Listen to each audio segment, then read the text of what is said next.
سر إلى نادي السراج فالسراج اليوم عادا وأضاء الكون نورا وإلى الخيرات نادى وأضاء الكون نورا وإلى الخيرات نادى وإلى الخيرات نادى سر إلى نادي السراج فالسراج اليوم عادا وأضاء الكون نورا وإلى الخيرات نادى وأضاء الكون نورا وإلى الخيرات نادى وإلى الخيرات نادى.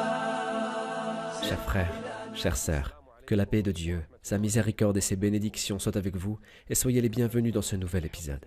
Nous avions vu dans l'épisode précédent que Allah, exalté soit-il, a donné à Salomon, alayhi salam, un grand royaume, une gouvernance et une compréhension. Et nous avons vu ce qu'il s'est passé entre lui et la vallée des fourmis, son histoire avec la huppe et avec Balqis. Balqis qui à la fin s'est conformé à ses ordres et à son gouvernement en disant « Seigneur, je me suis fait du tort à moi-même. Je me soumets avec Salomon à Allah, Seigneur de l'univers. » Allah, exalté soit-il, assujettit à Salomon les djinns, les oiseaux, les bêtes et les humains. Il lui assujettit un grand royaume et un grand nombre de créatures. Pour qui? Pour Salomon, ce prophète roi.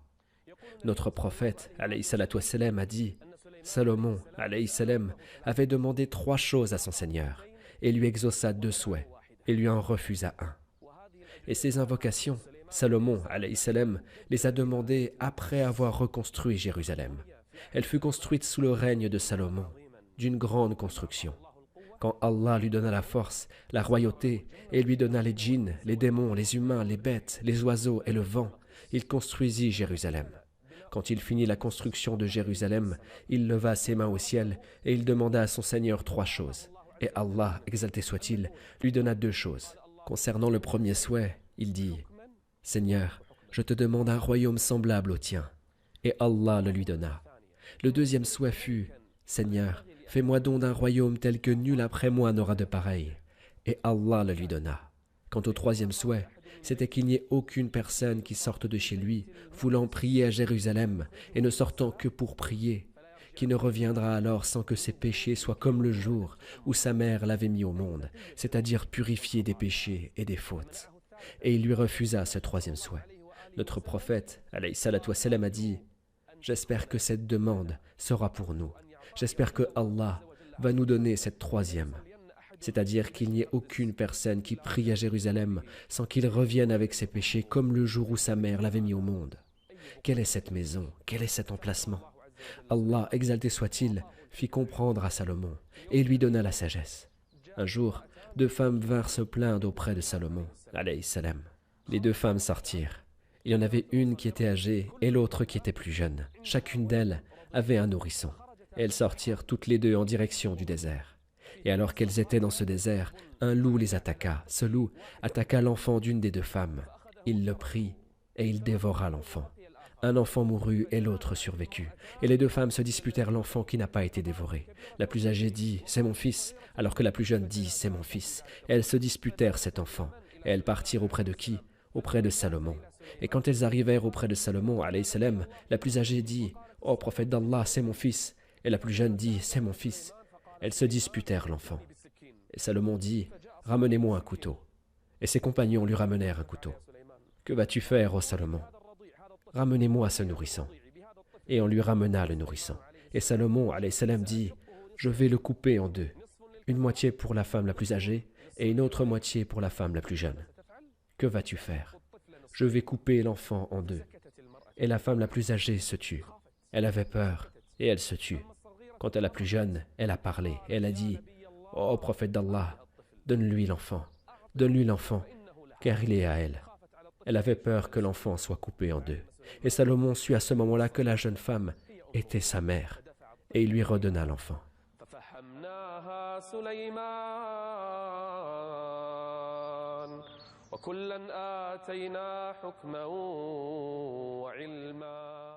Allah fit comprendre à Salomon, alayhi salam, il lui donna la royauté et la sagesse.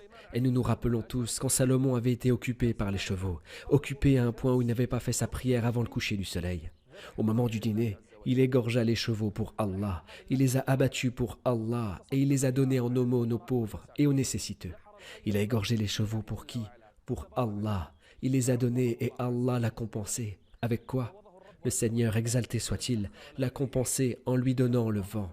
Oh Allah, le vent a été donné à qui? Il a été donné à Salomon, alayhi salam, les vents. Il mettait comme une grande planche qui a été fabriquée pour lui. Et le vent le transportait où il le souhaitait. À l'aube, il se trouvait à Damas, et à midi, il se trouvait à une distance d'1 mois de Damas. Et l'après-midi, il se trouvait à une distance d'1 mois de cet endroit.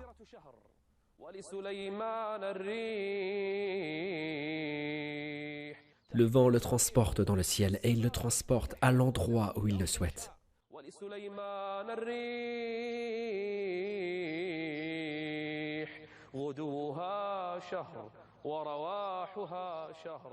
Allah, exalté soit-il, a donné à Salomon le vent qui le transporte où il le souhaite. Et il n'y a pas que ça. Allah, exalté soit-il, a assujetti à Salomon, alayhi salam, les djinns et les démons. Ils sont assujettis à qui? À Salomon, alayhi salam. Et parmi les démons, il y a les maçons qui lui construisent les grandes constructions. Et il y a les plongeurs qui plongent dans l'océan et qui en ressortent avec des bijoux et des perles. Et tout cela sous les ordres de Salomon, alayhi salam.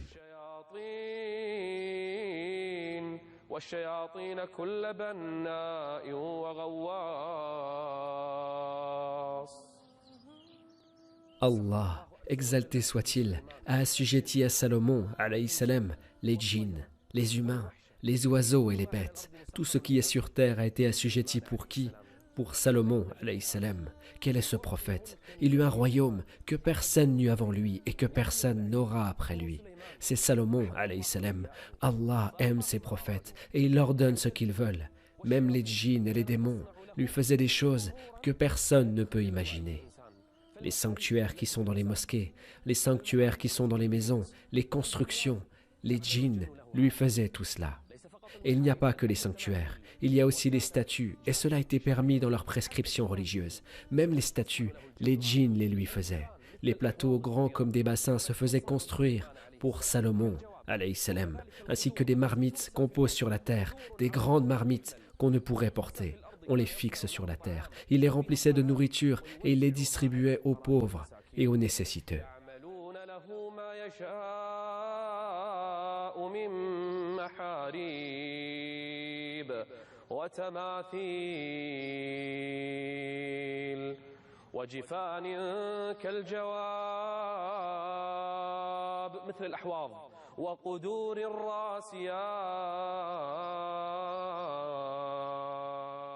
Tout cela pour qui? Pour le prophète d'Allah, Salomon, alayhi salam. Quant aux démons qui lui désobéissaient, il les emprisonnait.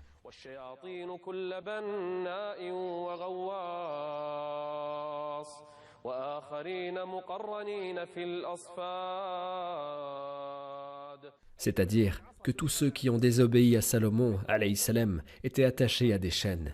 Et même que les démons eux-mêmes le craignaient. Ils craignaient Salomon, alayhi salam. Combien de fois il a combattu les mécréants et les associateurs? Combien de fois il a combattu les magiciens? Et il saisissait ce qu'il faisait comme magie et il l'enterrait sous son trône. Que la paix et le salut soient sur lui. Et vinrent les derniers moments. Le moment de la mort de ce prophète arriva. Ce prophète qui a eu un grand royaume, qui a construit Jérusalem d'une grande construction. Les dernières heures arrivèrent. Le moment de la mort de ce prophète, alayhi salam. Il a senti qu'il allait mourir. Mais il savait que s'il mourait, les démons allaient à nouveau semer la corruption sur terre. Ils vont se libérer de leur prison.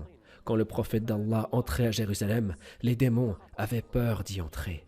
Si un démon y entrait alors que le prophète d'Allah était en train de prier à Jérusalem, il se brûle directement. Et ils avaient peur. Ils le regardaient de loin à l'aide des fenêtres, et ils volaient à droite et à gauche, et ils regardaient Salomon, alayhi salam. Est-ce qu'il prie? Ou est-ce qu'il est à l'extérieur de Jérusalem? Et quand Salomon sentit la mort arriver, il prit son bâton. Et il avait un bâton qui s'appelait El-Minsa'a. Dans la langue des Yéménites, on l'appelle El-Minsa'a.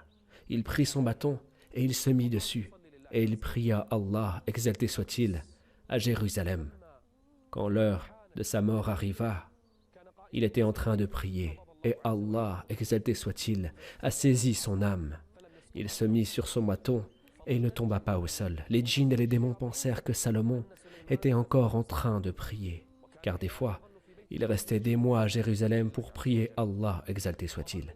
Et il continua de prier sans que la terre et les moustiques ne touchent le corps de Salomon. Pourquoi? Car c'est un prophète, et les corps des prophètes ne se décomposent pas. Allah, exalté soit-il, les préserve même après leur mort. Il se mit sur le bâton. Les djinns avaient peur. Les démons étaient effrayés. Ils pensaient que Salomon était encore dans sa prière. 1 mois, 2 mois, 4 mois, 5 mois. On raconte qu'il est resté 1 année sur cet état. Salomon, alayhi salam. Mais que s'est-il passé? La bête de la terre. La mosquée était de terre. La bête de la terre a commencé à manger le bâton. El Minta'a. La bête de la terre a commencé à manger le bâton. Elle rongea le bâton, jusqu'à ce que le bâton s'y fragilisait et Salomon, alayhi salam, tomba au sol. Et la nouvelle se propagea auprès des gens que le prophète d'Allah est mort et les démons furent libérés.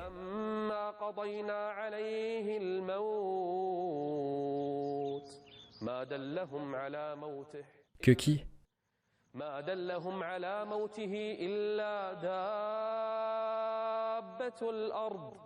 تأكل من سأته تأكل عصاته فلما خر تبينت الجن أن لو كانوا يعلمون الغيب. Les humains et les djinns ont compris qu'il n'y a que Allah, exalté soit-il, qui connaît l'inconnu. Si eux connaissaient l'inconnu, ils auraient su que Salomon était mort, or ils l'ont pas su. تبينت الجن أن لو كانوا يعلمون الغيب ما لبثوا في العذاب المهين. Les démons furent libérés, et ils firent des ravages sur terre. Ils creusèrent sous son trône, et ils sortirent la magie en disant aux gens, « Ceci est l'héritage de Salomon, ceci est la science de Salomon. » Et ils attribuèrent à Salomon, alayhi salam, la magie. واتبعوا ما تتلو الشياطين على ملك سليمان وما كفر سليمان ولكن الشياطين كفروا يعلمون الناس السحر. C'est ici que se finit l'histoire d'un prophète. Une page qui a été tournée. Quelle belle histoire c'était, et quels beaux exemples il y a eu avec le prophète d'Allah, Salomon, alayhi salam.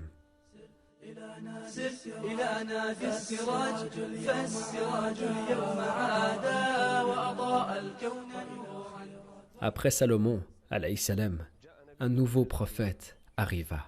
Il s'appelle Ezra, alayhi salam. Il fut envoyé en Palestine. La Palestine, cette terre sainte, la terre des prophètes. Et à son époque, la Palestine avait été détruite. Elle était en ruine à cause d'une guerre.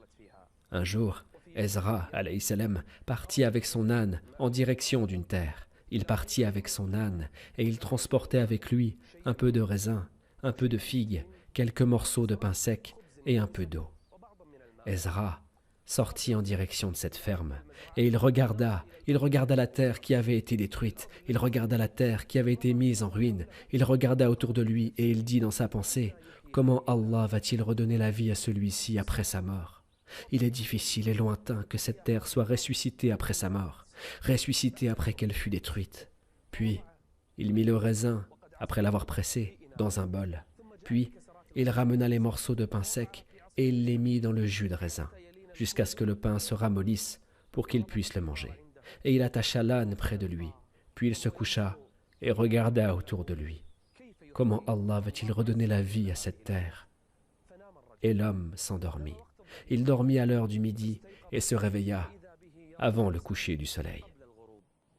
أو كالذي مر على قرية وهي خاوية على عروشها قال أنى يحيي هذه الله بعد موتها.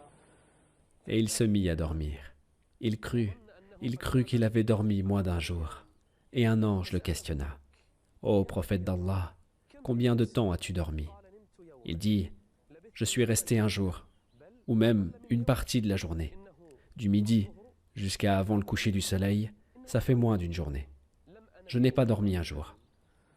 أو كالذي مر على قرية وهي خاوية على عروشها قال أنى يحيي هذه الله بعد موتها فأماته الله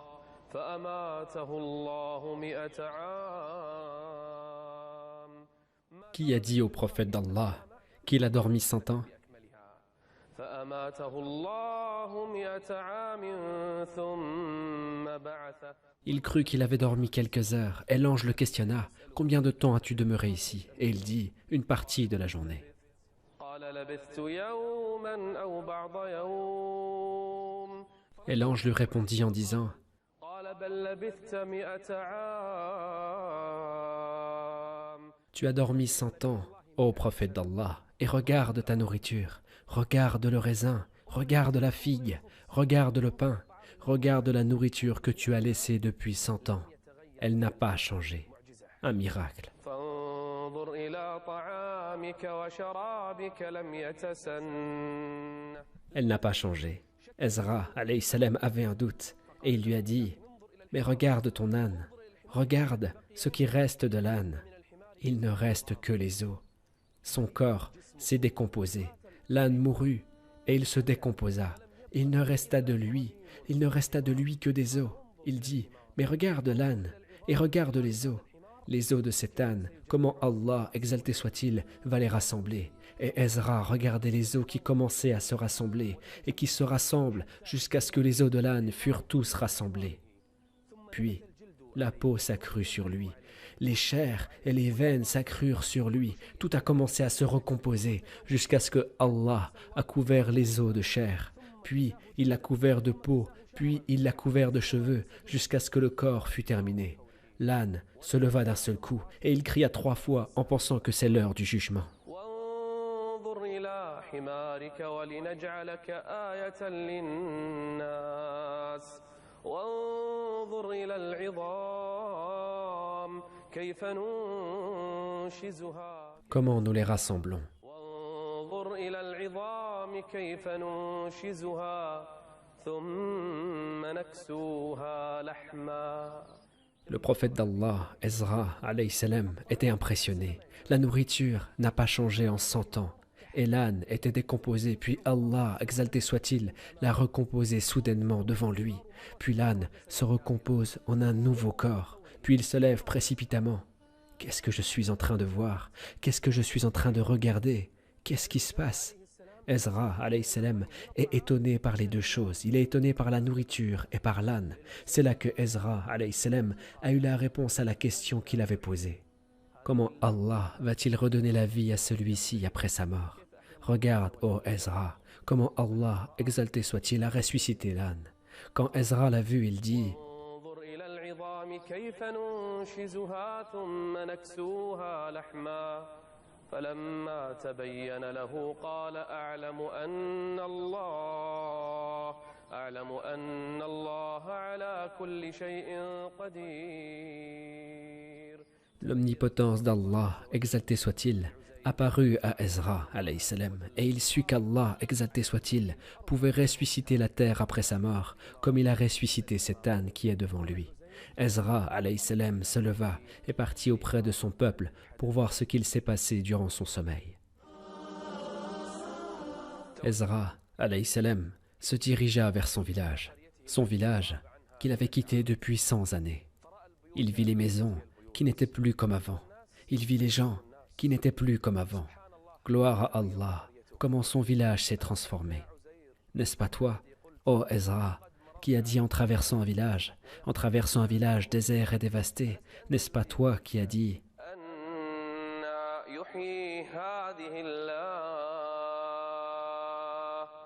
أن يحيي هذه الله بعد موتها.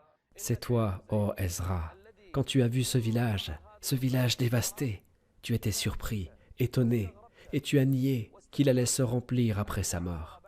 Maintenant, regarde ce village, ô Ezra, regarde comment il s'est rempli de gens, comment il s'est transformé et comment il s'est changé. Et il s'est dit à lui-même,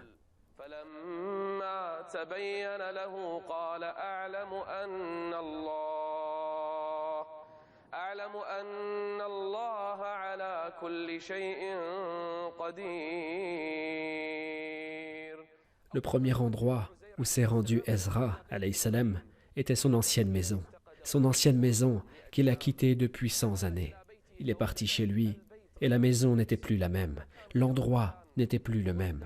Et il trouva près de la maison une femme qui était âgée de 120 ans, une femme aveugle. Elle était assise par terre et Ezra, alayhi salam, la salua. Il la salua et lui dit, « Ô servante d'Allah, où est la maison de Ezra ?» Elle pleura. Il dit, « Qu'est-ce qui te fait pleurer ?» Cela fait des années que personne ne parle de Ezra, le prophète d'Allah. Nous l'avons perdu depuis 100 ans. Nous n'avons plus de nouvelles de lui. Peut-être qu'il est mort. Et le prophète d'Allah, Ezra, lui dit, « Ô servante d'Allah, je suis Ezra. Je suis le prophète d'Allah. Je suis Ezra. » Et elle dit, « Allah exauce les invocations de Ezra. Si tu es véritablement le prophète d'Allah, demande à Allah de me rendre ma vue et qu'il me guérisse de ma maladie. » Elle était âgée de 120 ans. Elle était une servante auprès d'eux. Il invoqua Allah, exalté soit-il, puis il effleura son visage. Elle retrouva la vue. Puis il invoqua Allah, exalté soit-il, et elle guérit de sa maladie, et elle se leva de sa place. Elle se leva et marcha, puis elle le regarda et dit, « C'est toi, Ezra. Par Allah, je me souviens encore de toi. C'est toi, Ezra. » Elle le ramena aux gens. Elle alla auprès des gens en leur disant, « Allah, exalté soit-il, nous a rendu Ezra. Après 100 ans, c'est lui. Je me souviens encore de lui. » Et dans le peuple, il y avait des personnes âgées. Il y avait des personnes âgées et des notables, et ils lui dirent, « Si tu es réellement le prophète d'Allah, Ezra, alors sache que le roi de Babylone, quand il est venu, il a brûlé toute la Torah, et il a tué les gens qui connaissaient la Torah. Alors rends-nous la Torah, parce que Ezra la connaissait. » Il dit, « Venez avec moi. » Et ils partirent avec lui, et il dit, « Creusez à cet endroit. » Ils creusèrent, et ils sortirent la Torah qu'il a enterrée. Mais il l'avait enterrée depuis plus de 100 ans, et elle s'est endommagée. La terre l'avait mangée. Alors ils lui dirent, « Où est la Torah? Si tu es vraiment le prophète d'Allah, Ezra, alors sors-nous la Torah maintenant, et rappelle-nous la Torah. » Et notre Seigneur, exalté soit-il, mit la Torah entière dans le cœur de Ezra. Et il commença à leur lire la Torah, de son début jusqu'à sa fin. Et les gens de science écrivaient, ils étudiaient la Torah. Ils écrivaient la Torah, et lui, il la leur récitait. Allah a renvoyé la Torah après 100 années, et son cas fut historique auprès des fils d'Israël. Et lorsqu'il mourut, et que Allah, exalté soit-il, a saisi réellement son âme, ils commencèrent à vénérer son cas, jusqu'à ce qu'il l'ait attribué à Allah, exalté soit-il. Et ils dirent, c'est le fils d'Allah.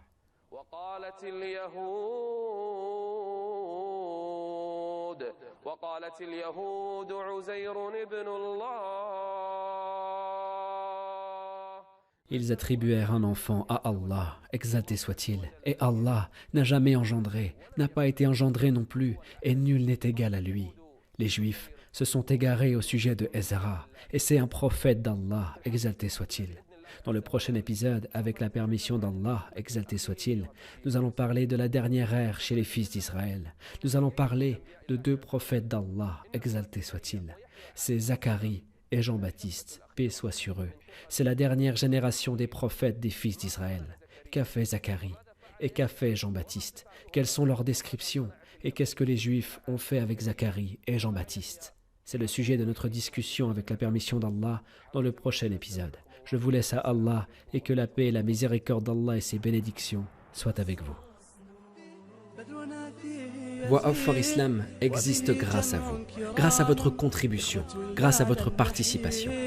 Vos dons nous permettent de continuer nos projets pour la communauté. Et Allah a garanti à chacun sa subsistance. Barakallahu fikum.